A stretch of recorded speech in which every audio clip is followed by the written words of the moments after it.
ಹೂವುಂಟು ಬೆಂಕಿಯ ಮಡಿಲಲ್ಲಿ. ಮಲ್ಲಿ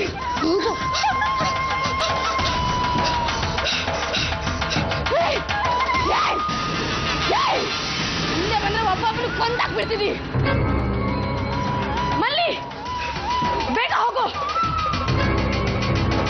ಬಾಕ ತಗೊಂಡೋಗು. ರಮಾ, ಮಲ್ಲಿನ ನನಗೆ ಒಪ್ಪಿಸ್ಬಿಡು.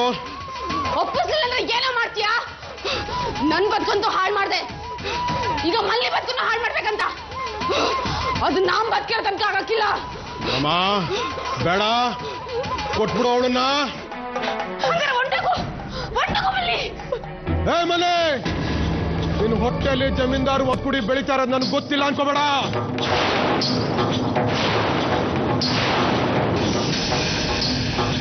ನನ್ನ ಹೊಟ್ಟೆನಾಗೆ ಮಗುನ ಸುಳ್ಳು ಹೇಳ್ಬೇಡ ಮಲ್ಲಿ, ಹೋಗು ಇಲ್ಲಿಂದ.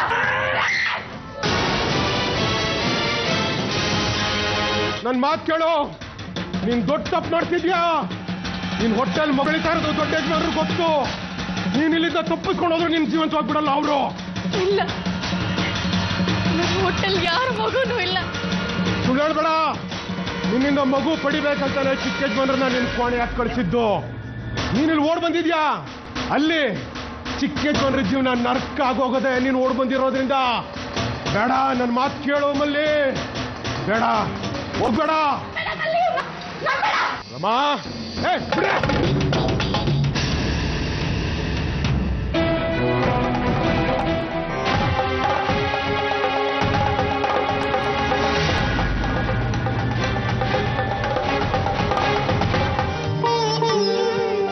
ರಮ, ನಾವಿಬ್ರು ಮತ್ತೆ ಸಿಗ್ತೀವಾನೆ? ಗೊತ್ತಿಲ್ಲ ಮಲ್ಲಿ. ನೀನು ಸಾರು ನೋಡ್ರಮ್ಮ, ನನ್ನ ಬದುಕ್ನಾಗೆ ಸಾಧ್ಯವಾದ್ರೆ ನಾನು ಇಲ್ಲಿಗೆ ಬಂದು ಒಂದಲ್ಲ ಒಂದಿನ ಕರ್ಕೊಂಡು ಹೋಗೇ ಹೋಯ್ತೀನಿ. ನನ್ ಮಾಡ್ತಿರೋ ಆಣೆ, ನನ್ ಮಾಡ್ತಿರೋ ಆಣೆ.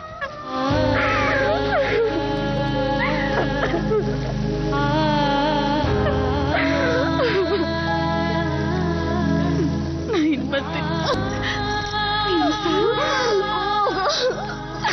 ಹೋಗು, ಸಾಕು, ಇವಾಗ ಹೊಂಟು.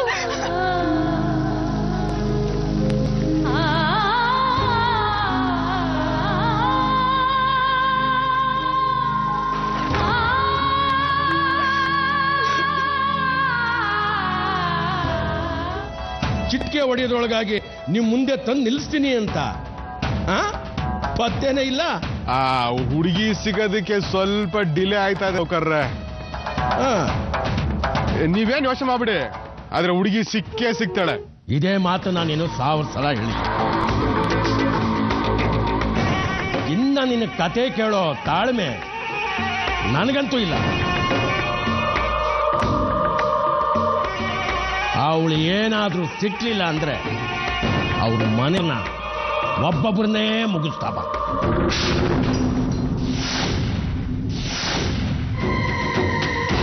ಒಂದು ವೇಳೆ ನೀನೇನಾದ್ರೂ ನಾನು ಹೇಳಿದ ಕೆಲಸ ಮಾಡಲಿಲ್ಲ ಅಂದ್ರೆ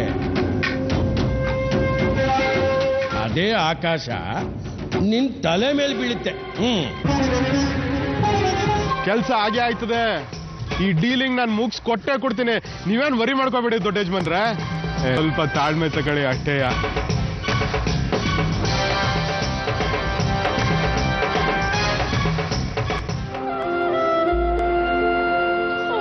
ದೇವ್ರೆ, ನೀನ್ ಎಲ್ಲಾ ಕಡೆ ಇರ್ತೀಯ, ಎಲ್ಲರ ಕಷ್ಟನೂ ಕೇಳ್ತೀಯ.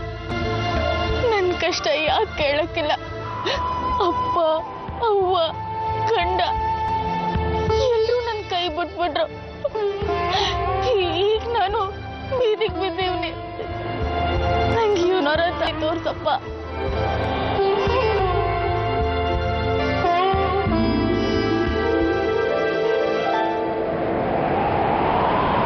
ಮಗಳೇ,